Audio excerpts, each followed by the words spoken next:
Hey, beautiful beings. How are we all doing today?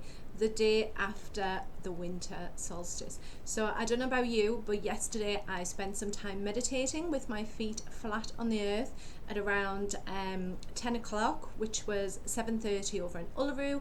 So in line with the event that the Aboriginal elders asked us to take part in, that's what I did. So I spent some time meditating outside. It was a bit chilly, I won't lie. But one of the questions that I had yesterday for Spirit was, or the Pleiadians or whoever it is upstairs, was what's next? So, you know, many people have really been looking forward to the winter solstice, to celebrating on the 21st of I can't speak today, to celebrating on the 21st of December, yeah. But what is next for us as a collective?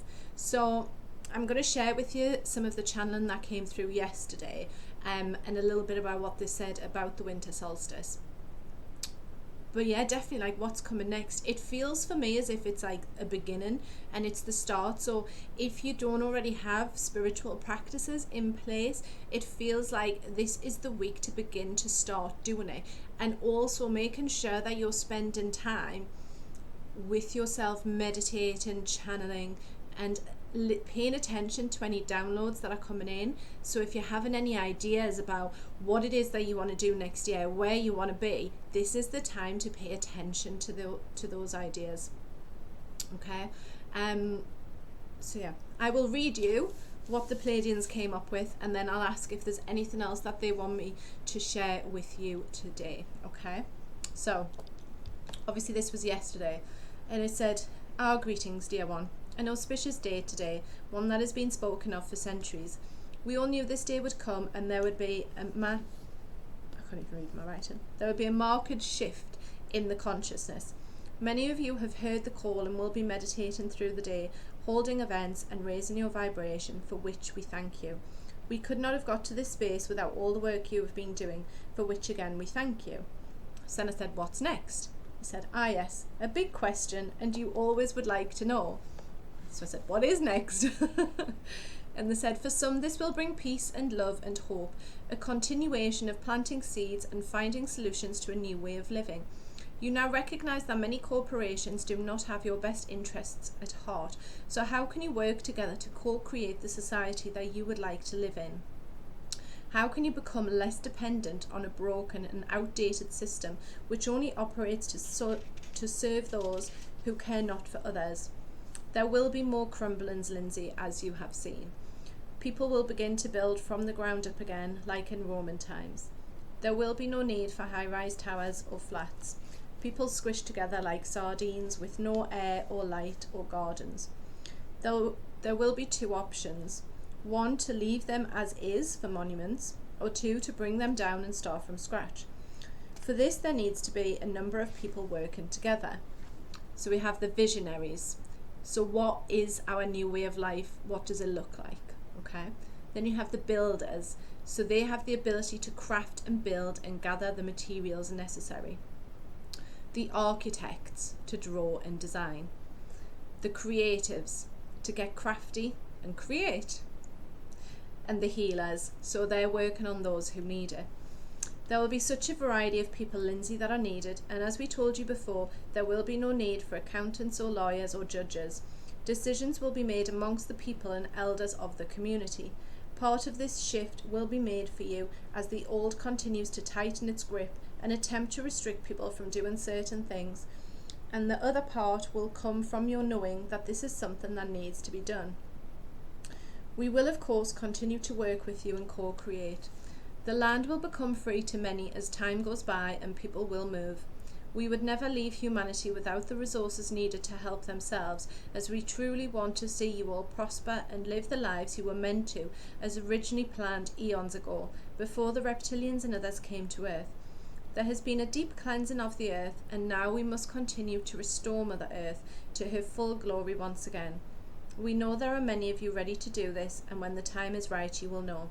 We love you and we thank you again. Bye. So if anyone's watching this and you do live in a high rise or a massive tower, please don't start to freak out and be like, oh my God, you know, the towers are crumbling down.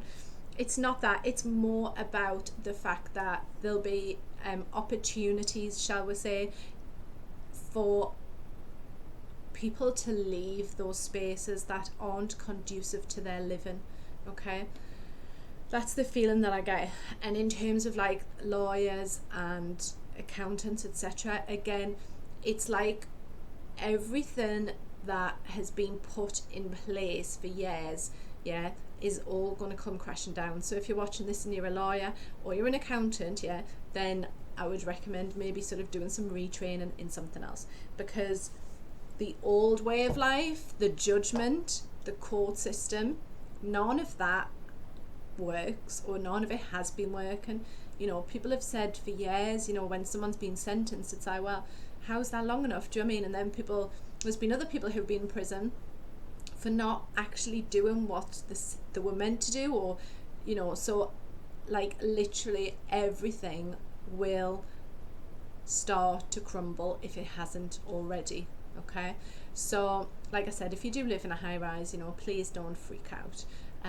There will be opportunities for people to come to various places and spaces, and I don't know how the land will become free, but the feeling that I get is that it will, and I don't know the how, but I know that there will come opportunities for many to move and to start living like communities again and like tribe, etc. Okay, let me just see if there's anything else that they want me to share with you this week. Oh yes, that was it.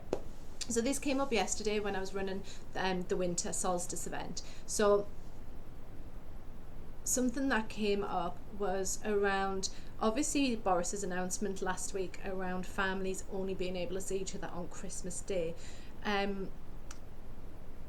Now, if you've been doing like spiritual work through this year, this is an opportunity. If you do get to see a family, or if you don't get to see a family, it's like, how are you reacting to change? So how are you feeling? What's coming up for you? And it's sort of, I feel like this week is offering us like a real opportunity to reflect on how we have grown so much this year. So many people have gone through such emotional stuff, been triggered by stuff, and have sort of, you know, we've made it nearly to the end of this year. So I feel as if there's this time to reflect on where we were this time last year compared to where we are now. And I feel like doing it before we come up to the end of this month. So on the 30th of December, we have our last full moon of the year. So the full moon goes into Cancer, which is all around our home. But it feels as if this is the last, well, it's the last opportunity this year to really let go of anything that's no longer serving you, that you do not want to take into 2021.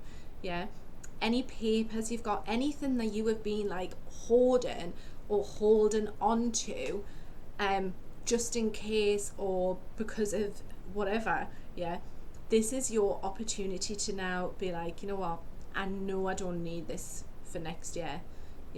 I don't want to be taking this same stuff again and again and carrying it around.